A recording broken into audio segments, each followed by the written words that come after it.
India lenga handakta tax structure revise tokre masak thokpa henba single winana anuba tax regime ama autokre khwaidigi wangbo hum amati lupa lakh 33 fawbagi income ki exemption asini adubu masina adungi tamakta tasengna kari haribage amasung masina adungi tax ki hisapta karamna saphopi bage kaman oiba aran baba khulun ama mayak sengna takpa ase yamna maru oi lupa lakh 33 exemption asina kariguma nahakna lupa lakh 35 lairabati nahakna lemoriba lupa lakh 3 khakta tax loguni haibati nate masi yamna maru oiba wafam amani anoba tax regime asina strip wise tax ki thong oma sijinari masina takpadi nahaki income adu tongan ba slab singda haidoi makoi khudimaki akakna ba tax rate lai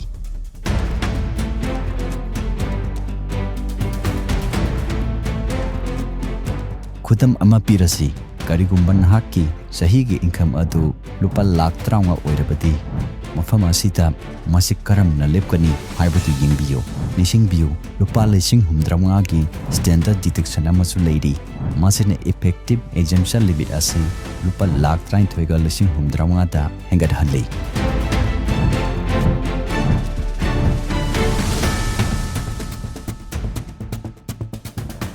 masi hapsalaka lupa lakh 30 gi income amagi apunba tax liability asi lupa lesing kun plus lupa lesing nipu plus lupa lesing nipu manga oigani masina lupa la amaga lesing manga ga managani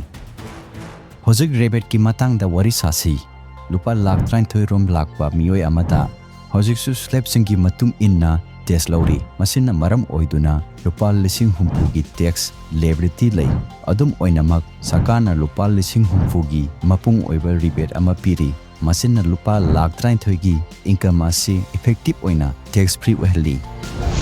masi ariba regime asiga karamna sangdam nagani ariba regime asina exemption gi ayaba piri adubu mahoksana tax ki sang hen wangi adum oina ariba regime gi makata lupa lakh 33 gi income da lupa lakh amaga lesing 33 ka sawada tax logani amasung lupa lakh 30 gi income da